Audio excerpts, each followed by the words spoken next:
up, y'all? I said, what's up, y'all? Look at me when I'm talking to you, bro. Nah, I'm just messing with y'all, man. It's your boy Knockout Boxing 86 TV, and we in here. So check this out, bro. Before I get going on our video today, smash the like button, subscribe to the channel if you're new here, share the video, turn on your notifications, and go follow me on Twitter at KOBoxing86TV for breakdowns and predictions. KnockoutBoxing86 at yahoo.com is the email.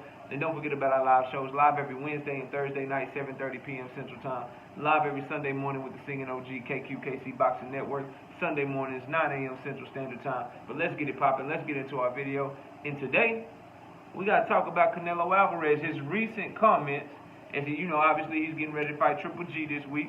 But his recent comments on Dimitri Bivol make Canelo Alvarez a more dangerous fighter. And I'll explain to you what I mean. So, this is what he said about his loss to Dimitri Bivol most recently. He said this, man. He said, it is what it is. Like I said before, you are in a sport, you can lose too. So you need to go forward. And I think my mind is very strong. So I need to keep moving. And I have in front of me Golovkin. Dangerous fighter to a good fighter. And that's it. And like I said, when you win, you celebrate and you're happy and everything. And when you lose, you need to accept it to keep moving forward. He also says, nobody likes to lose, right? But it is what it is. It's boxing. I keep moving forward, training hard, and that's it. Next move. Now, everybody knows, bro, when Canelo Alvarez deserves criticism, I ain't got no issue criticizing. And the reason I wanted to point out these quotes right here, because it's a complete 180 from him saying that he won the Bivol fight. It's a complete 180 from him saying that Bivol really only won like 3 or 4 rounds. Like, it's a complete 180, bro. And when he said those things, I criticized him because it showed a lack of self-awareness. It showed a lack of accountability. More importantly for him, if he's thinking selfishly as a fighter, if you're unwilling to admit your defeat, if you're unwilling to acknowledge that somebody got the better of you, how can you go get in the gym? How can you go with your trainer and get better? How can you become better and learn from your mistakes if you're unwilling to accept that you made mistakes in the first place? That's why I don't like that train of thought when a fighter loses or gets thoroughly beaten. All of a sudden, you know, oh, he hit me with a lucky shot. Oh, I really outboxed him. The judges don't know what they were looking at. Oh, he really only won 3 or 4 rounds. When you take that attitude, it's hard for you to get better, bro. It's hard for you to say, okay, Bivol outboxed me. This is how he outboxed me. Let me work on my lateral movement. Oh, he outboxed me. I really am the more skilled fighter. The fight was really competitive until I got tired. Let me work on my conditioning. Let me do what I need to do to make sure that I'm in a 12-round, 15-round, 20-round shape, whatever type of shape I need to be in so that don't happen again. You can't do things like that. You can't make those types of adjustments if you're Canelo Alvarez, if you're not accepting the fact that you got beat by a fighter that was better than you. All right? And, you know, I'll even give Canelo the credit and say better than you on that night. Because, you know, he'd have to fight Bivol again. Obviously, based on what you've seen in the first fight, anyone with a brain would have to highly favor Dimitri Bivol if they were to fight again. But I'll give Canelo the respect of saying we don't know what would happen in the second fight. So if you plan on getting back or becoming better from a loss, you got to first accept the loss. And that's why I much more prefer and I much more like and I much more respect this line of thinking. The accepting, you have to accept the loss and move on. It's a sport. Anyone can lose. But we have to move on from it. We have to get better. That type of shit lets me know that, okay, maybe you looked at the film. Maybe you went back and rewatched the fight and you're like, damn, he did get my ass. And now you can work on things. And what should Canelo work on? I think it's very clear, bro. I think it's very clear. Up at 168, up at 175, he is not going to have one-punch knockout power. He is not Amir Khaning guys at 168 and 175 at the highest level. Somebody like Triple G that's very, very durable, that has been proven to be durable. You're not going to one-punch knock his ass out. If Canelo chooses to fight at 175 again, which I don't think he will, that's my opinion, If he proves me wrong and fights another champion at 175, much credit to him. But he ain't trying to fight Beterbiev. We all know that. And he already said that he wants Dimitri Bivol to lose. And if Dimitri Bivol loses, he's not fighting him. So if Bivol loses, he off the table. He said he wants Zurdo Ramirez to win. And if Zurdo Ramirez wins, then he's not fighting him.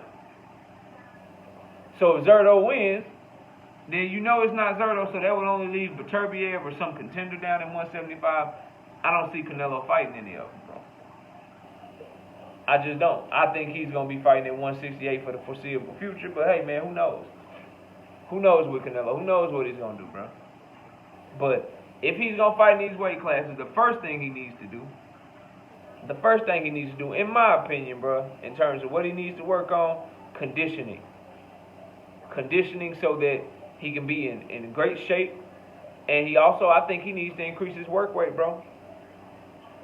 Back when he was at 160, 154, he had the power to do the pop shot shit. He had the power to be a sharpshooter. I'm not going to throw a lot of punches per round, but I'm going to use head movement. I'm going to counter you. I'm going to use my pressure, and I'm going to break you down because I hit hard enough to where I don't have to throw a lot of punches. At 168, at 175, I think he needs to increase the work rate.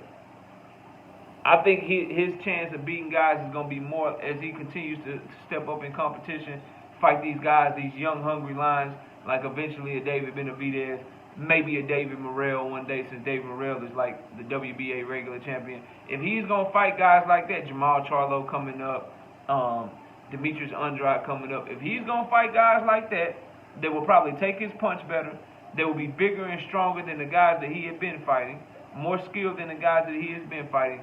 Canelo is going to have to get in better shape, and he's going to have to increase his work rate. Too many times, the knock on him has been, what's up with your gas tank? And it really showed in this Bivol fight. It really showed in this Bivol fight. It really played a major factor in the outcome. So he's going to have to increase his gas tank so he can keep his output up. Because the days of, slip counter, boom, uppercut and shit, everybody ain't Billy Joe, bro. Like, don't get it twisted. Canelo got crack, but he ain't got that Amir Khan crack, bro. People ain't going to sleep. Ain't no KOs of the year happening for Canelo at 168 or 175, in my opinion. The guys are bigger, stronger, they take a better punch. So, therefore, you got to inflict more punishment on them. How do you inflict more punishment on them? You got to throw more punches. That's the first adjustment he has to make. Second adjustment, more importantly, we've been saying this about Canelo for years, bro. The feet. You gotta find a way to cut off the ring and get guys to fight the fight that you want to fight. Bivol was able to pivot around. Canelo couldn't cut off the ring on him. Bivol was able to keep the fight in the center of the ring where he could use his bigger, longer, more athletic frame and just outbox Canelo. Jump in on Canelo with his combos when he wanted to, and then get defensive, and Canelo couldn't catch up. He left Canelo hitting the ropes a lot, swinging the air a lot. So some way, somehow, he has to learn to force people into his style of fight.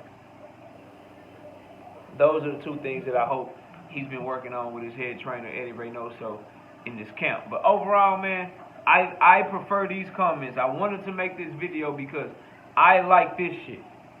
I like a fighter that accepts his loss, that understands that he lost, and that knows that you got to get better from it and you got to keep pushing and keep moving forward. Those types of comments lead me to believe that you're putting in the right type of work in the gym. Not the delusional shit, like, because when you say that you won and you believe that you already won and the refs got it wrong, the judges got it wrong or whatever, then that gives you the excuse to just go back and train how you've been training. If you felt like you won, then you just go back and did what you did because you felt like you won. But now, accepting that you lost, now that lets me know that you're going in the gym and you like, shit, I need to work on this, I need to work on that, I need to do this, I need to do that. So, I like these comments, bro. I'm not going to hold y'all. I much more prefer this than the other shit that we have been hearing from Canelo. So, as we move forward into this big Canelo versus Triple G fight week, it's a great card, too. We're going to talk about it on Thursday. I'll be doing all the predictions tomorrow night. We got our Earl Spence, Terrence Crawford debate tonight. Y'all stay tuned. I'm catching a mean body bag tonight, bro. It's going to be nasty. But anyway, bro, y'all let me know what y'all think about Canelo, man, and his comments as it pertains to his Bivol loss. Let me know in the most recent comments as it pertains to this Dimitri Bivol loss. But let me know, man, down in the comments what y'all think. Comment down below, smash the like, subscribe to the channel, share the video, and live shows again. Like I said, we live tonight, Wednesday night, 7:30 p.m. Live every Thursday night, 7:30 p.m. And you can also catch me live every Sunday morning with the Singing OG KQKC Boxing Network. I appreciate everybody watching. Enjoy the rest of your day. And with that, we out of here. Peace out, y'all.